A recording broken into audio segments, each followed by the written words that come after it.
Bab 258. Hingga tanpa terasa, satu tetes air mata meleleh membasahi bantal yang digunakannya. Kerinduannya selama ini sedikit tertuntaskan. Rasa yang dirindukannya selama ini kini sedikit terbayarkan.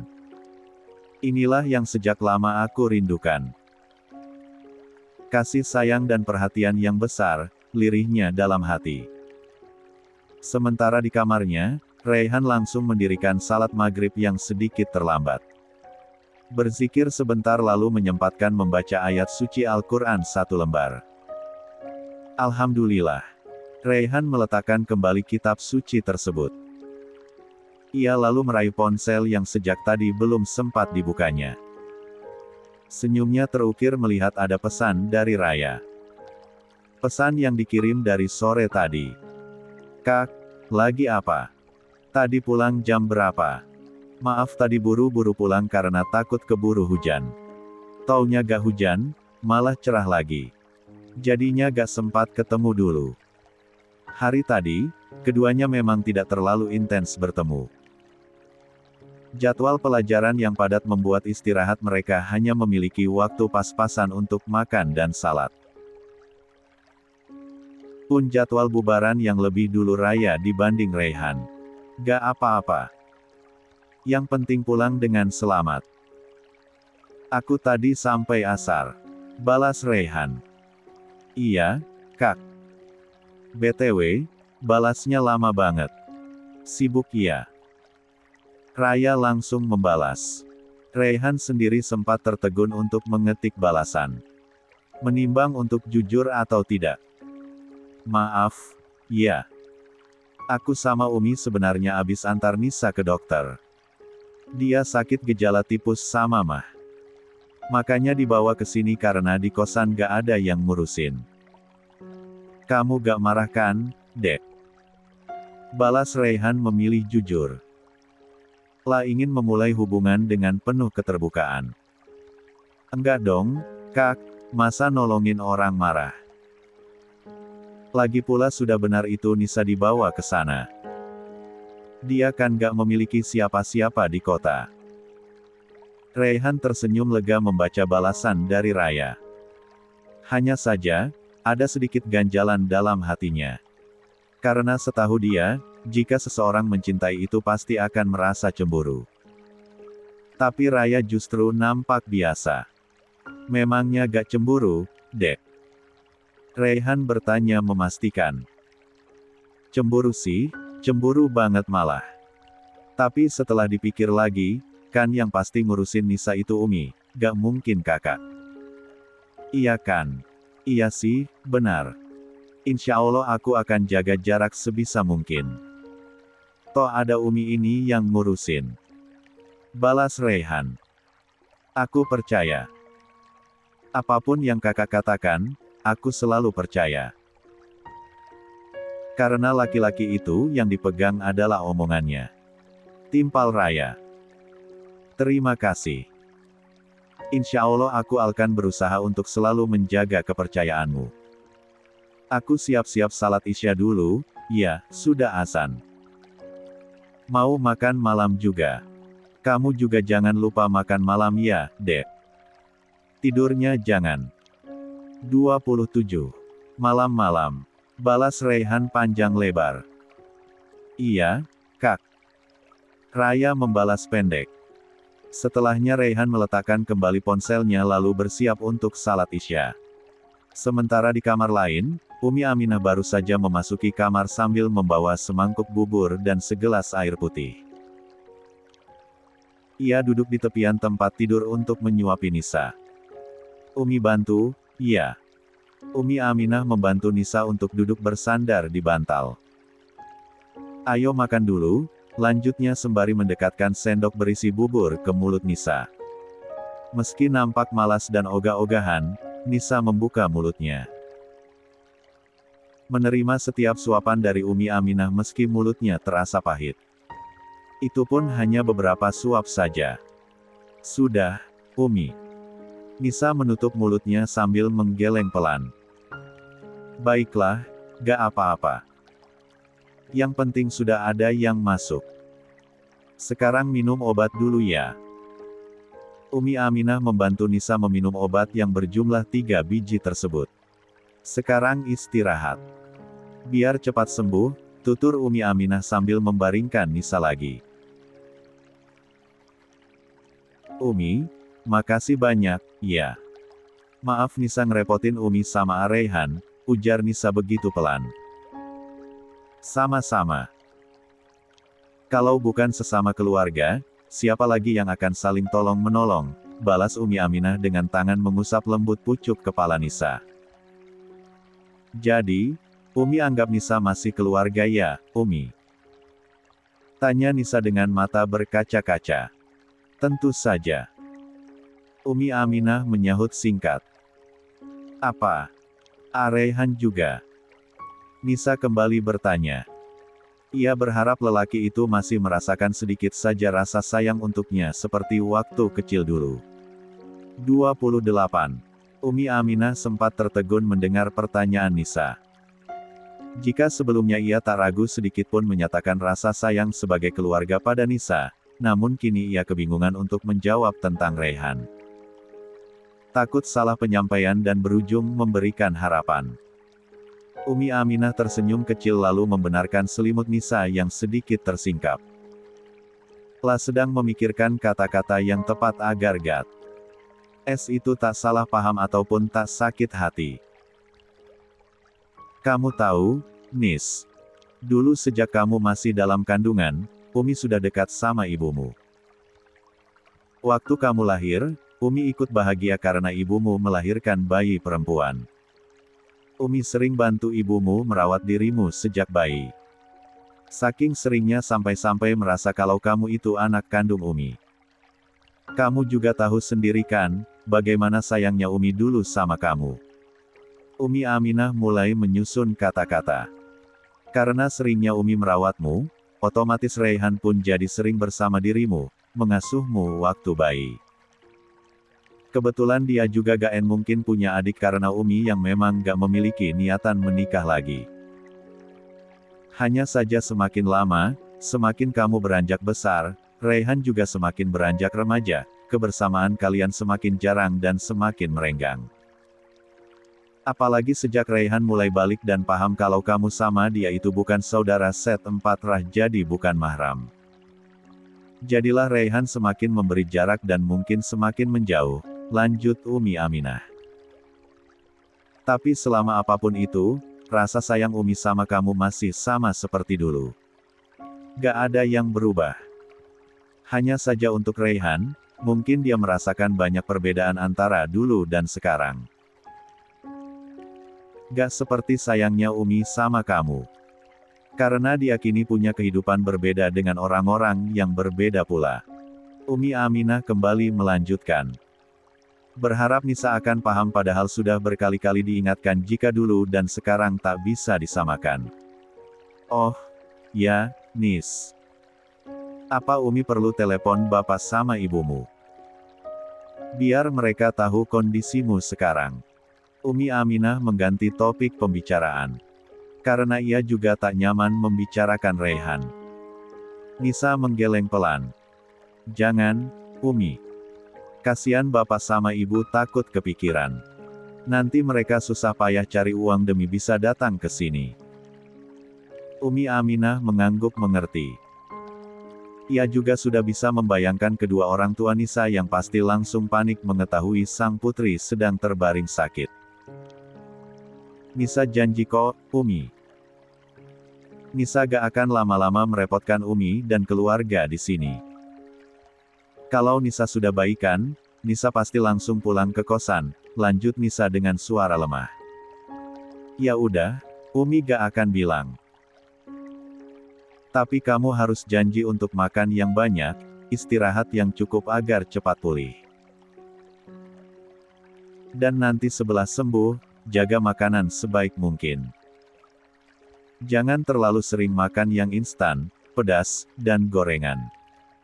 Malam juga harus cepat tidur, jangan banyak begadang, timpal Umi Aminah akhirnya. Nisa mengangguk lemah. Baik, Umi. Makasih ya. Iya. Ya sudah, sekarang tidur ya.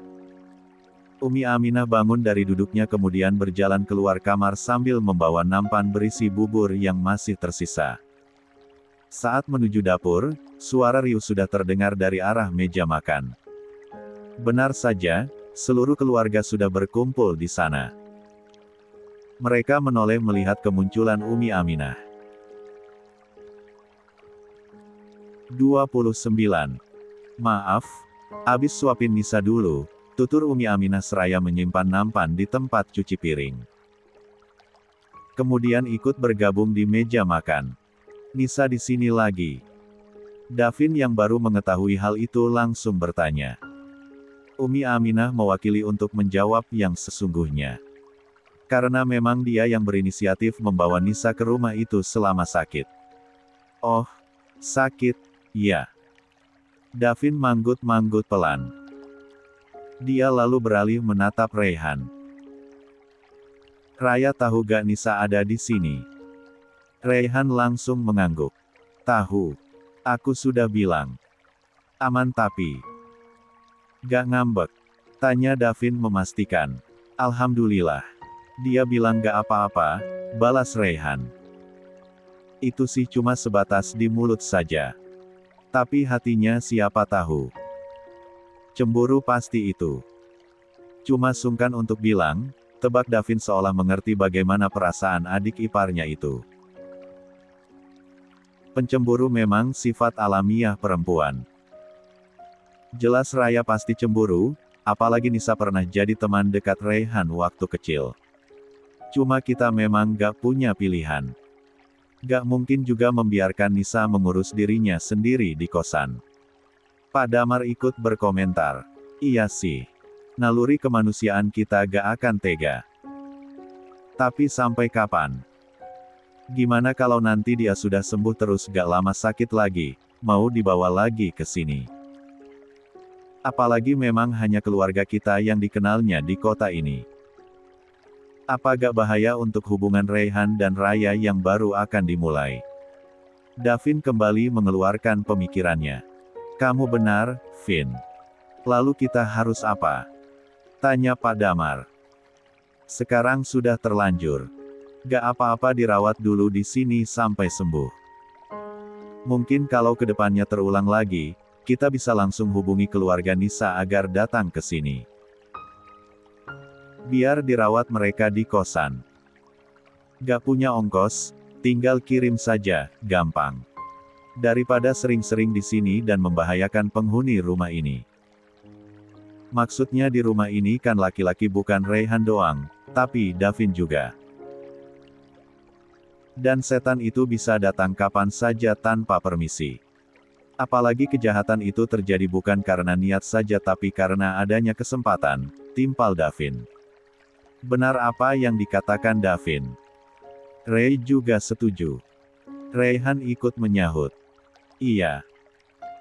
Kalkek paham, menjauhkan kalian dari fitnah perempuan itu seharusnya bukan hanya dengan buru-buru menikahkan saja, tapi meminimalisir dengan tidak sering-sering memasukkan seorang perempuan ke rumah ini apalagi sampai tinggal berhari-hari. Tanpa walinya pula. Berbuat baik memang keharusan, tapi waspada juga perlu, tukas Pak Damar. Benar, Kek. Davin menyahut pendek. Ia lega telah mengungkapkan pemikirannya. Padahal sudah sejak lama ia ingin mengatakan hal itu. Sejak kedatangan Nisa dengan bapaknya saat itu. Namun baru kali ini ada kesempatan dengan keadaan yang tepat. Keadaan yang sudah Davin duga sebelumnya. Maafkan Umi, iya.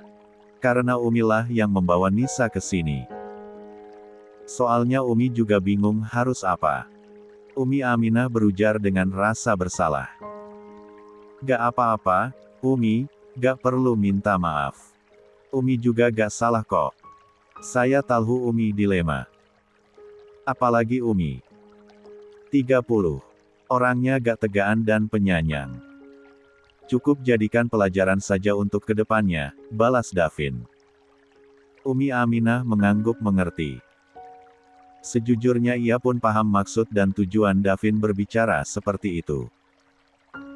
Lelaki itu ingin menjaga perasaan adik ipar yang sudah jelas-jelas telah menjadi calon istri Raihan. Dan apa yang dikatakannya memang benar.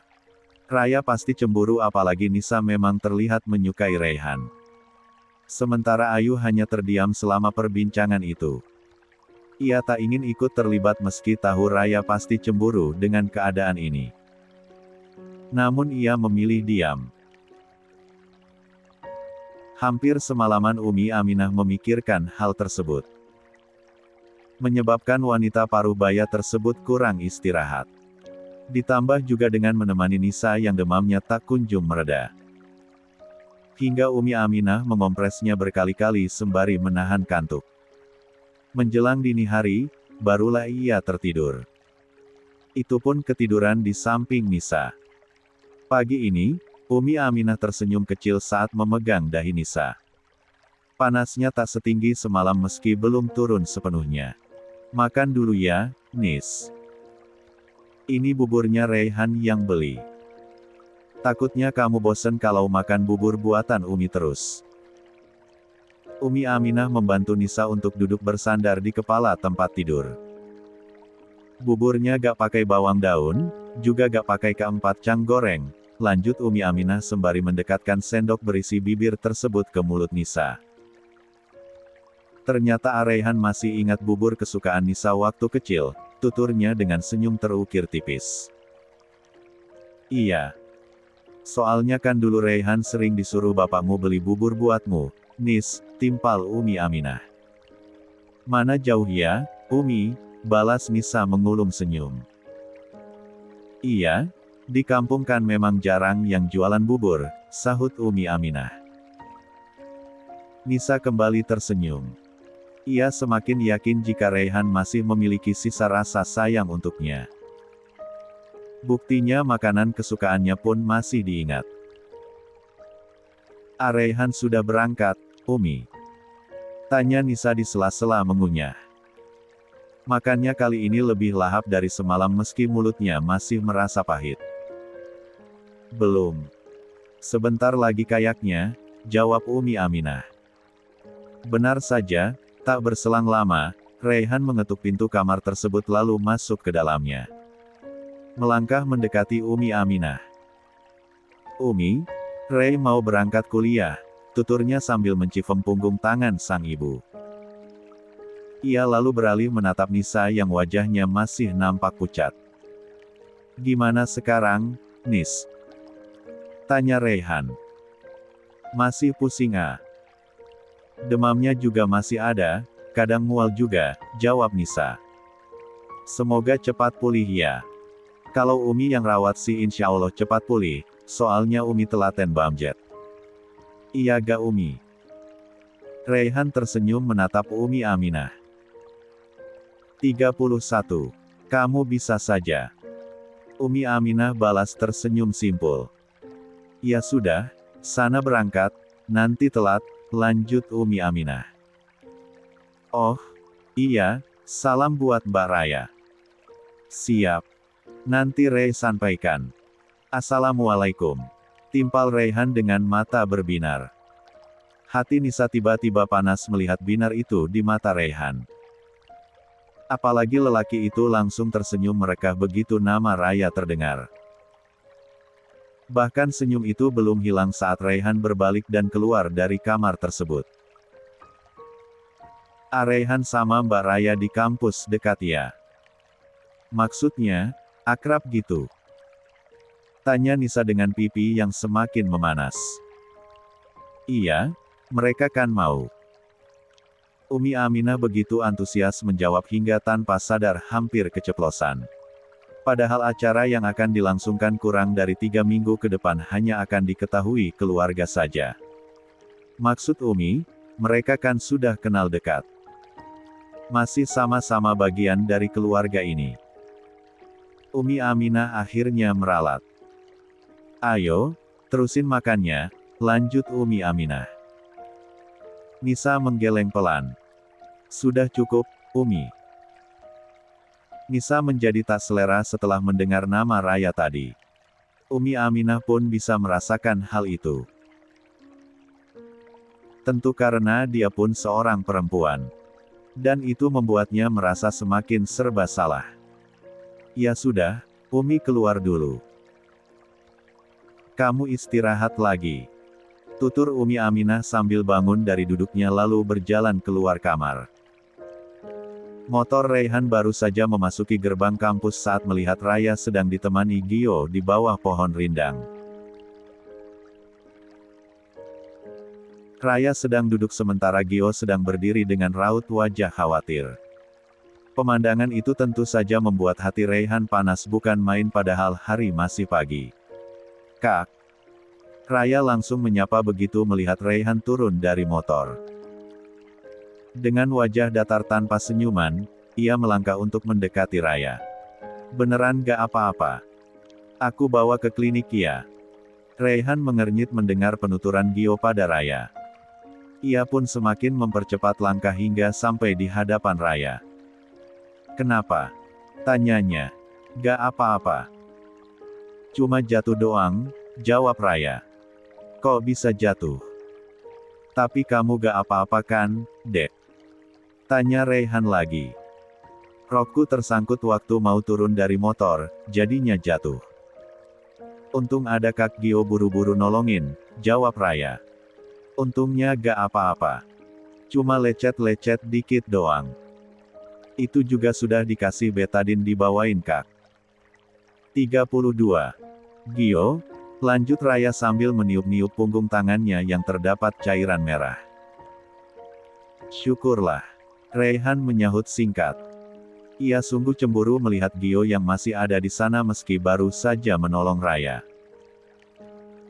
Apalagi melihat raut wajah lelaki itu yang begitu khawatir menatap Raya.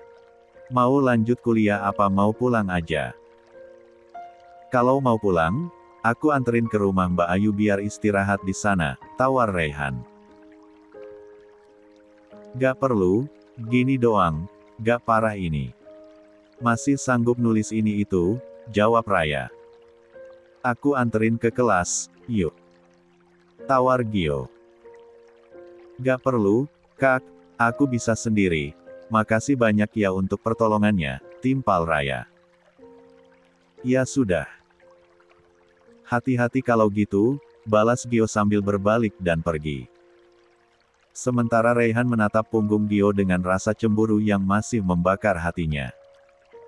Apalagi mendengar Raya mengucapkan terima kasih kepada lelaki itu seolah Gio telah menjadi pahlawannya hari ini. Ke kelas sekarang? Tanya Raya. Raihan hanya mengangguk pelan.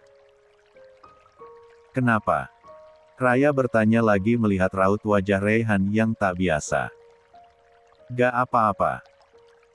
Aku gak suka aja lihat kamu dekat-dekat sama dia, jawab Raihan apa adanya. Oh, cemburu ceritanya. Raya mengulum senyum dengan hati berbunga-bunga. Tapi kan Kak Gio cuma nolongin aku, lanjut Raya. Tetap saja aku sakit lihatnya, balas Raihan. Kakak juga semalam nolongin Nisa loh. Malah sampai sekarang masih ada di rumah kakak. Apa aku gak sakit? Timpal Raya. Sejujurnya dia tak ada sedikit pun niatan untuk membalas kecemburuannya. Namun kecelakaan kecil yang menimpa Raya menjadi sebuah kebetulan untuk menyadarkan perilaku Raihan. Raihan terdiam sejenak. Apa yang dikatakan Raya bak sebuah T4-emparan untuknya. Ternyata kata tak apa-apa yang diucapkan Raya semalam, hanyalah sebuah kebohongan untuk menutupi hatinya yang padahal sakit bukan main. Dan kini Raihan merasakannya juga. Ayo ke kelas. Ajak Raya sambil berjalan terpincang-pincang. Tangannya juga masih sesekali ditiup-tiup. Kakinya sakit juga. Luka gak? Tanya Raihan penuh kekhawatiran. Sakit. Gak tahu luka apa enggak, soalnya gak mungkin aku buka di depan Kak Gio. Kan aurat. Nanti saja di rumah, jawab Raya. Hati Raihan begitu mencelos melihat Raya yang berjalan terpincang-pincang sambil sesekali meringis. Luka di tangannya juga masih basah. Ingin sekali ia memapahnya tapi sadar diri perempuan itu belum halal untuknya. Ada nomor telepon Rara? Tanya Raihan. Buat apa? Raya malah balik bertanya. 33. Aku mau minta tolong dia biar kesini. Buat bantu kamu jalan, Dek. Sepertinya kesakitan gitu, jawab Raihan. Rara gak kuliah hari ini. Mau pulang kampung, ibunya sakit, balas Raya. Terus kamu itu gimana? Nanti ke kantin gimana? Ke masjid gimana? Pasti sakit itu jalannya, timpal Raihan semakin cemas. Gak gimana-gimana. Semoga nanti semakin baikan, balas Raya. Andai kita sudah halal, aku pasti membantumu berjalan, Dek. Gak akan aku biarkan kamu berjalan kesaktian seperti itu, timpal Raihan diakhiri helaan napas pelan. Sudahlah, Kak, gak apa-apa. Gini doang. Gak perlu cemas berlebihan, balas Raya. Langkahnya kali ini menuju kelas begitu lambat karena sembari menahan nyeri di kakinya. Gak cemas gimana, kamu kan calon istri. Istri siapa? Sambar Ika yang tiba-tiba muncul di samping Raihan. 34. Raihan mendengus pelan melihat kemunculan Ika yang tiba-tiba. Wanita yang kuliahnya beda 2 tingkat itu seolah tak tahu waktu dan sering muncul tanpa diduga. Itu pun selalu sok akrab dan hampir nempel-nempel. Membuat Raihan risih dan tak nyaman. Bahkan kadang menarik lengannya padahal Raihan sudah sering mengingatkan untuk tak melakukan itu. Kok malah pada diam? Lanjutin dong. Jadi Raya beneran mau nikah ya? Tanya Ika penasaran. Dia menatap Raihan dan Raya bergantian. Apa laki-laki yang dimaksud itu Gio? Kalau iya gak apa-apa juga kali. Aku gak bakalan marah ini. Ambil aja ambil, lanjut Ika sambil mengibas-ngibaskan tangannya. Senyumnya merekah menatap Raihan dan hampir menyambar lengan lelaki itu jika Raihan tak buru-buru mengibaskan tangannya ke belakang.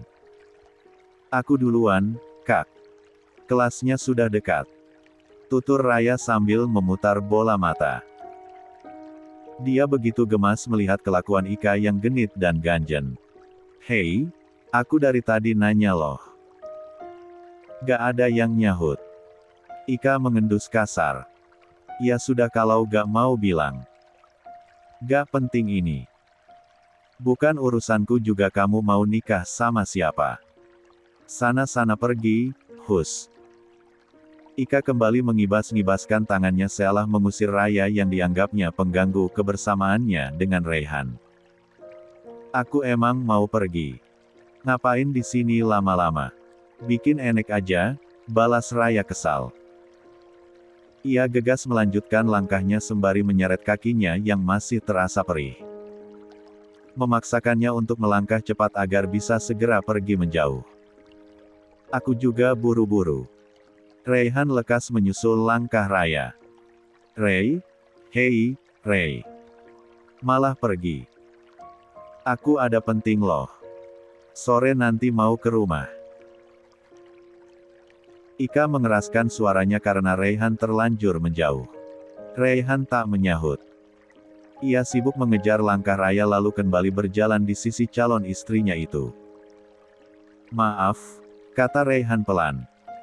Untuk Raya bertanya singkat. Untuk sikap Ika barusan, jawab Raihan. Bukan salah kakak. Dia emang gitu dari dulu, timpal Raya. Tapi harusnya aku lebih tegas. Malah kalau boleh, harusnya aku bilang saja kalau kamu itu calon istriku dan kita akan segera menikah, balas Raihan.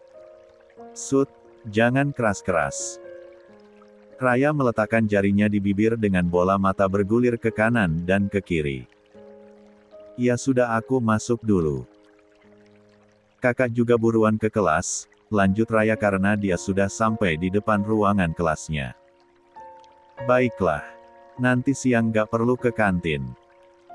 Aku bawain makan siang ke sini saja, timpal Raihan. Raya mengangguk setuju. "Baik," katanya pelan lalu berbalik dan masuk ke dalam kelas.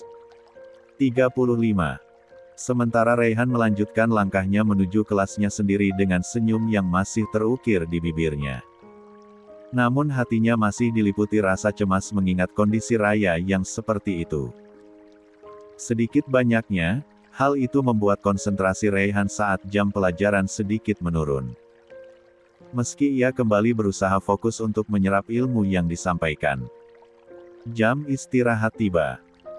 Raya Yareng merasa kesepian karena tak adanya Rara membuatnya termenung sendirian.